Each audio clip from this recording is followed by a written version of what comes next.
I love everything about each of you. It is truly my honor to be leading this conversation. And just to be clear, this is a conversation. Imagine us sitting around, if we could be together and we're sipping on some tea and we're having a conversation. You all look amazing, by the way. So we're bringing this to the inaugural Juneteenth Royal Ball.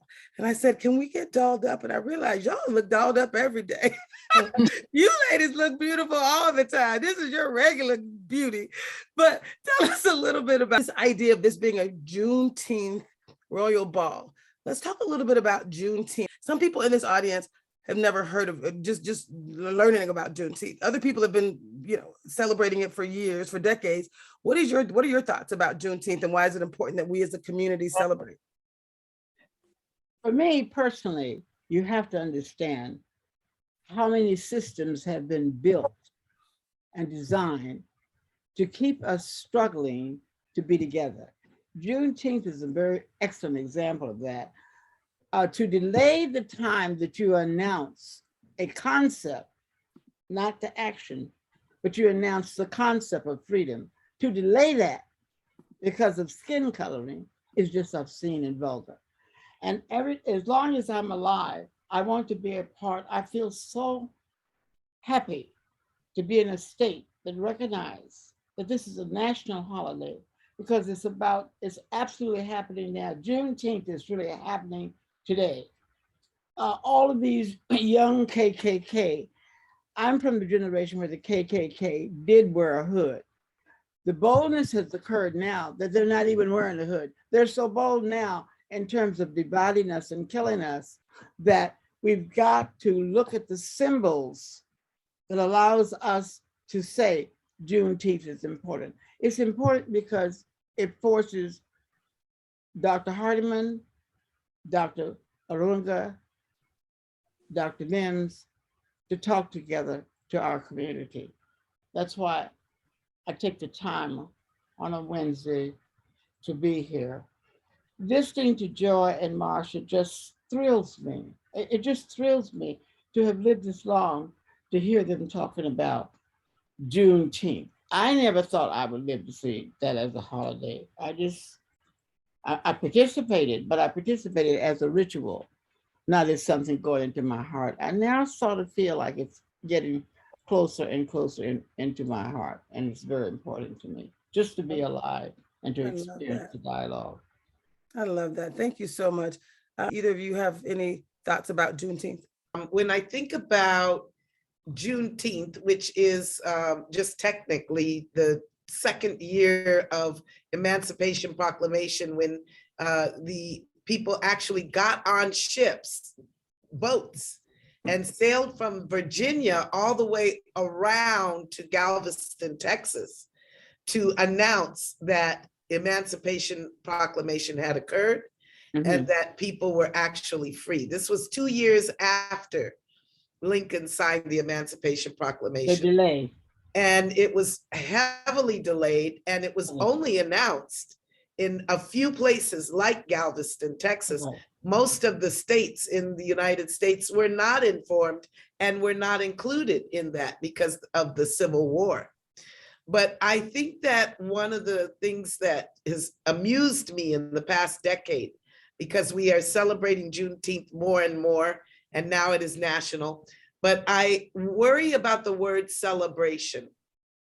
I think that we need to call this a commemoration, not a celebration.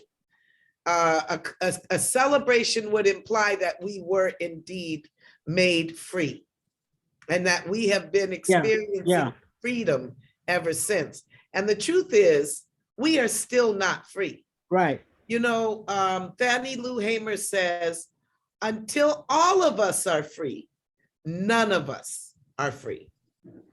And so I really want us to see Juneteenth, now that it is a national holiday, kind of like we see Martin Luther King Day, a day for working for social justice, but even more so, a day for us to learn our history and understand what Juneteenth stood for and what more has to be done so that we can really actualize Juneteenth in this country.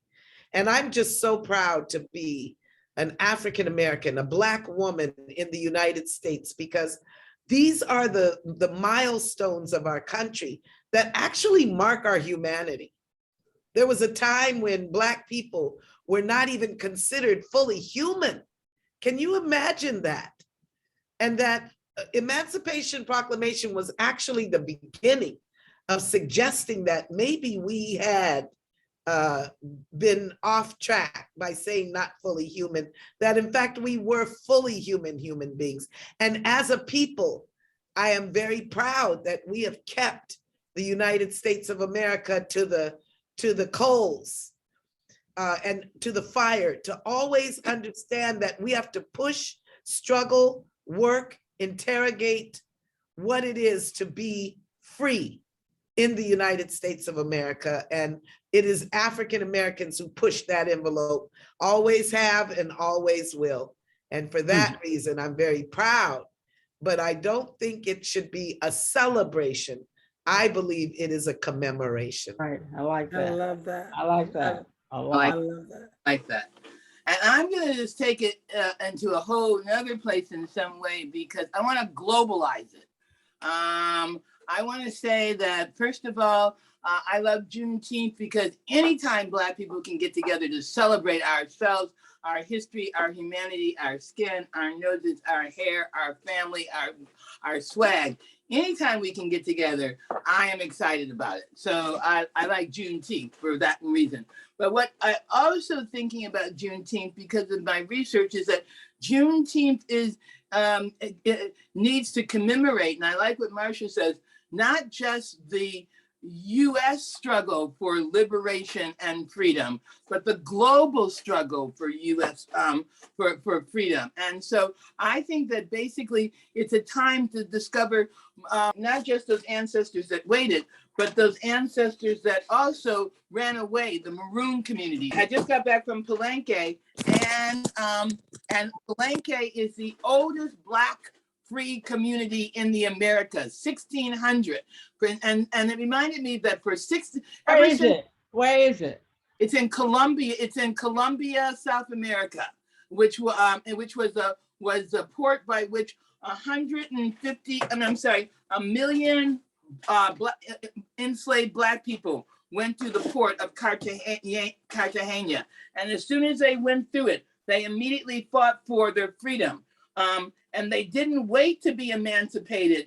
They ran to the hills and they established communities, and they had people who gathered, and they were so bad that the Spanish finally made a deal with them and said, listen, we'll leave you alone if you promise not to keep coming back and raiding our houses and giving people freedom. And so that was something that they did. And how it ties into Juneteenth is that I think it's really important for me as a Black person to understand that the fight for freedom has been global. It's been in the US, it's been in Haiti, it's been in Brazil, it's been in Cuba, it's been throughout the Caribbean. And that Juneteenth then becomes just one more indication that our ancestors did not design for us to be enslaved, that our ancestors designed us to be free. And even though they tried against all odds, they tried to delay it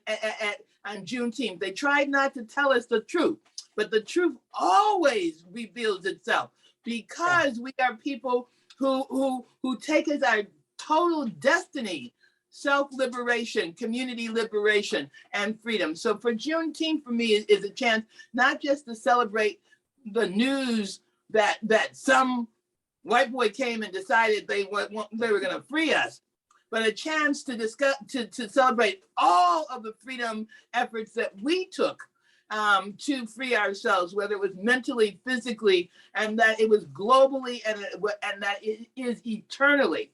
So Juneteenth says to me, I give all praises to my ancestors in Texas, but I also give all praises to my ancestors in the South Carolinas, the Gullah Geechees, the Maroon communities.